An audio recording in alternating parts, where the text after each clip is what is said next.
superintelligence. Why is it inevitable, you might ask? As some scientists and philosophers have pointed out, there are only two possibilities why a superintelligence won't come into existence. The first one is straightforward: we will destroy ourselves.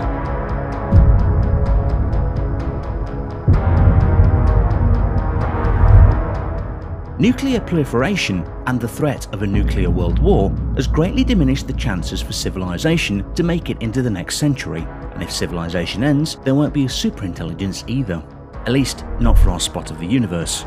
The second reason why a superintelligence won't emerge is if somehow we collectively decide not to pursue better technology. Since this is an incredibly unlikely scenario, it stands to reason that someday, if we do not destroy ourselves, we will eventually create a superintelligence. The only question is, does humanity have a place in a post-artificial general intelligence world? Solving the AI control problem might be the single most important task in the history of our species, but even if we get it right, there still will be some serious challenges to overcome.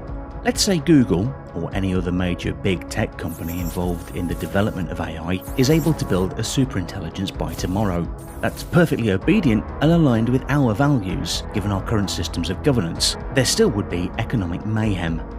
Let's remember, a superintelligence is a hypothetical agent that possesses intelligence far surpassing that of the brightest and most gifted human minds. It is a superintelligent system capable of programming a machine that builds the next machine to achieve any of its goals. In our best case scenario, it is an obedient agent focused on wealth creation. As its creators become multi-trillionaires, the competition is nowhere near of keeping up with it. Millions of people lose their jobs, blue and white collar jobs alike. Nothing says more how underprepared we are for this issue if even by a best case scenario we still have problems. On the other hand, however, if we put the right systems and regulations into place, such a machine could be the architect of a utopian world.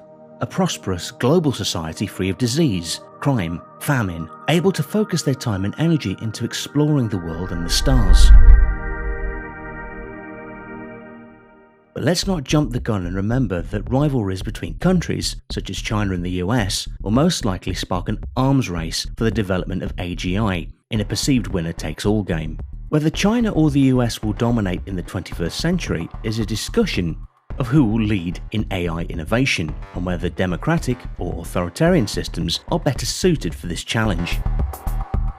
China has openly proclaimed that they should lead the world in AI technology by 2030.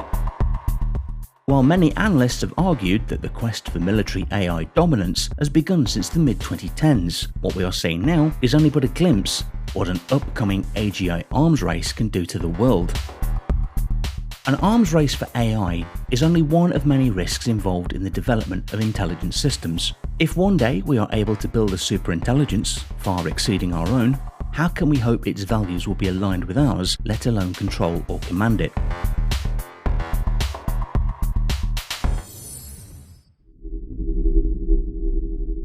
Computer scientists have come up with a test of hypothetical isolated computer hardware system, also known as an AI in a box, in which a potentially dangerous artificial intelligence is kept confined in a virtual prison. Unfortunately, even if the box is well designed, a sufficiently intelligent AI may be able to persuade or manipulate its human keepers into releasing it, or be able to hack its way out of the box. Such a super intelligent AI with access to the internet could hack into other computer systems and copy itself like a computer virus.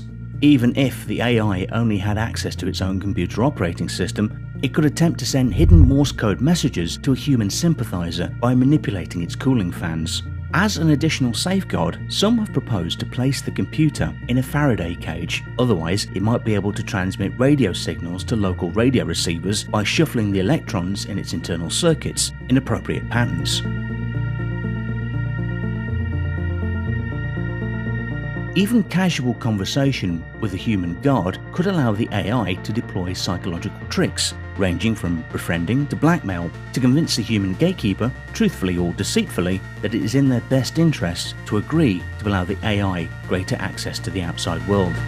The AI might offer the gatekeeper a recipe for perfect health, immortality, wealth, or anything it finds out he or she is interested in. On the other hand, the AI could threaten that it could do horrific things to the gatekeeper and his family once it inevitably escapes. One strategy to attempt to box the AI will be to allow it to respond through a low bandwidth text-only interface to narrow multiple choice questions whose answers would benefit science or medicine. But on this technical level, no system can be completely isolated and still remain useful. A sufficiently advanced AI might have the potential to improve and make itself faster and more intelligent by modifying its own source code. These improvements would make further improvements possible, in which turn could make additional improvements possible, and so on, leading to an intelligence explosion. If its goals differed from humanity's, such an AI might take actions resulting in human extinction.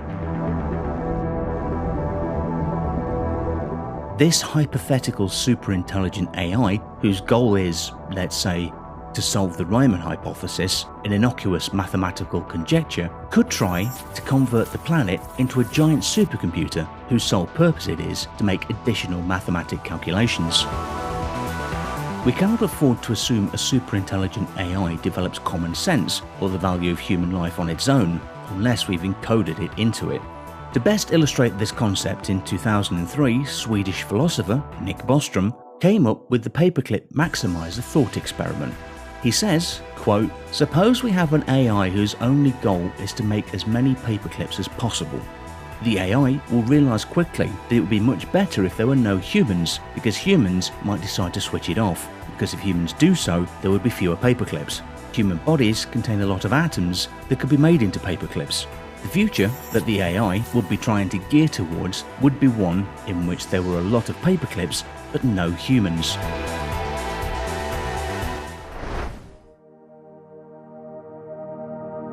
An eerie solution to the Fermi paradox could be the misaligned values between artificial life and biological life. The Fermi paradox, named after physicist Enrico Fermi, is the apparent contradiction between the lack of evidence for extraterrestrial civilizations and the high estimate probability for their existence. It is based on the following facts. There are billions of stars in the Milky Way similar to the Sun. With high probability, some of these stars have Earth-like planets. Many of these stars, and hence their planets, are much older than the Sun. If the Earth is typical, some may have developed intelligent life long ago.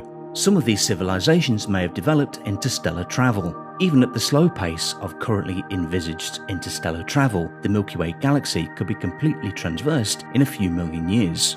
And since many of the stars similar to the Sun are billions of years older, the Earth could have already been visited by extraterrestrial civilizations, or at least their probes. However, there is no convincing evidence that this has ever happened, or, loosely quoting Fermi, "Where is everybody?" There have been many explanations to the apparent contradiction, suggesting intelligent alien life is extremely rare, or that intelligent civilizations have an extremely short lifespan up until they figure out how to destroy themselves, or that interstellar travel is much harder than we envision it to be. Another explanation for the Fermi paradox is the possibility of artificial life eradicating its maker. However, there is still hope for humanity. The solution could be the merging of humans and machines in a symbiotic relationship. Neuralink, founded by Elon Musk, is a company focused on implantable brain-machine interfaces.